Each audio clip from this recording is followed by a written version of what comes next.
നമസ്കാരം, ഇന്ത്യൻ ന്യൂസിലേക്ക് ഏവർക്കും സ്വാഗതം.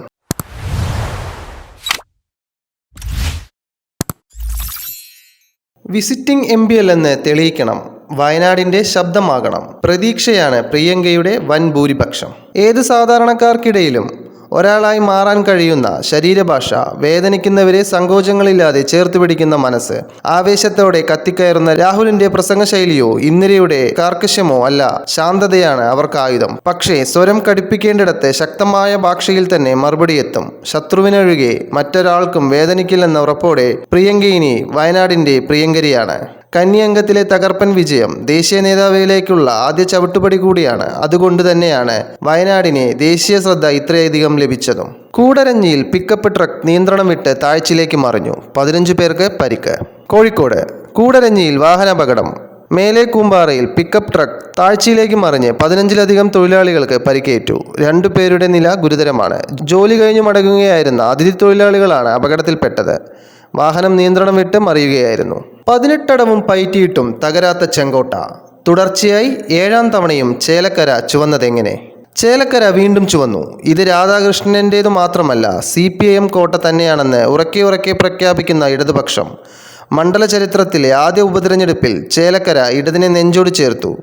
തുടർച്ചയായി 7ാം തവണയും മണ്ഡലത്തിൽ നിന്ന് CPIM സ്ഥാനാർത്ഥി തന്നെ ജയിച്ചു കയറി. അട്ടിമറി മോഹിച്ച കോൺഗ്രസിന് കനത്ത തിരിച്ചടിയായി ഭൂരിപക്ഷം കുറയ്ക്കാനായി എന്നത് മാത്രമാണ് UDFന്റെ ആശ്വാസം. പാലക്കാട്ടും വയനാടും പരാജയപ്പെട്ടെങ്കിലും ചേലക്കര നിലനിർത്താനായത് LDFനെ സംബന്ധിച്ച് വലിയ ആശ്വാസമാണ്.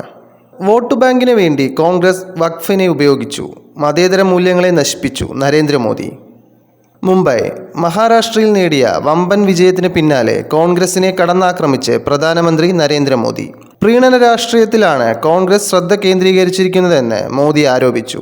വോട്ട് ബാങ്ക് സുരക്ഷിതമാക്കാൻ വഖഫിനെ അവർ കൂട്ടുപിടിച്ചെന്നും അദ്ദേഹം പറഞ്ഞു. തിരഞ്ഞെടുപ്പ് വിജയത്തിന് പിന്നാലെ മഹാരാഷ്ട്രയിലെ BJP ആസ്ഥാനത്ത് പ്രവർത്തകരെ അഭിസംബോധന ചെയ്ത് സംസാരിക്കുകയായിരുന്നു അദ്ദേഹം. മലയാള സിനിമയിൽ സുരക്ഷിതത്വമില്ല, അവിടെ അതിർവരമ്പുകൾ ഭേദിക്കപ്പെടുന്നു. സുഹാസിനി. പനജി. മലയാള സിനിമയിൽ പ്രവർത്തിക്കുന്നവർക്ക് മറ്റ് സിനിമാ ഇൻഡസ്ട്രികളെ വെച്ച് നോക്കുമ്പോൾ സുരക്ഷിതത്വമില്ലെന്ന് നടി സുഹാസിനി. ഗോവ അന്താരാഷ്ട്ര ചലച്ചിത്രമേളയുടെ ഭാഗമായി നടന്ന ചർച്ചയിലാണ് അവർ ഇങ്ങനെ അഭിപ്രായപ്പെട്ടത്. സ്ത്രീ സുരക്ഷയും സിനിമയും എന്ന വിഷയത്തിലായിരുന്നു ചർച്ച. നടിമാരായ ഖുഷ്ബു, ഭൂമി പട്നേക്കർ, സംവിധായകൻ ഇംതിയാസ് അലി എന്നിവരായിരുന്നു ചർച്ചയിൽ പങ്കെടുത്ത മറ്റുള്ളവർ. തമിഴ്നാട്ടിലും ഹിറ്റായി ലക്കി ഭാസ്കർ.